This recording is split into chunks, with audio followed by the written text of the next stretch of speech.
হরে কৃষ্ণ সুধীগৌর ভক্তবৃন্দ, সকলের শ্রীচরণে আমার অনন্ত কোটি প্রণাম। তো আগামী 2 নভেম্বর 2025 রবিবার থেকে শুরু হচ্ছে ভীষ্ম পঞ্চক ব্রত। তো এই ভীষ্ম পঞ্চক ব্রতে আমরা ভগবানের শ্রী নিকটে কী কী জিনিস অর্পণ করব তো জেনে নেওয়া যাক। আপনারা ভীষ্ম পঞ্চক ব্রতের প্রথম দিনকে শ্রী বিগ্রহের শ্রীচরণে অবশ্যই পদ্মফুল অর্পণ করবেন।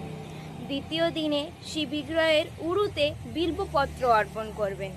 তৃতীয় দিনে শ্রী বিগ্রহের নাভিদেশে গন্ধদ্রব্য অর্পণ করবেন। চতুর্থ দিনে শ্রী বিগ্রহের স্কন্ধদেশে জবা ফুল ও বিল্বপত্র অর্পণ করবেন এবং পঞ্চম দিনে শ্রী বিগ্রহের মস্তকে মালতী ফুল নিবেদন করা উচিত। যদি কখনো দুটি তিথি একত্রে হয়, তো প্রত্যেক বছর হয় না, এই বছর হবে, তবে এই দিন 2 দিনের উদ্দিষ্ট ফুলগুলো একই দিনে নিবেদন করতে পারেন। তো যদি আপনাদের নিকট ফুলগুলো না থাকে, তাহলে ভগবানের নির্ধারিত স্থানে নির্ধারিত ফুলগুলো আপনি মানসিকভাবে নিবেদন করতে পারেন। হরে কৃষ্ণা, রাধে রাধে।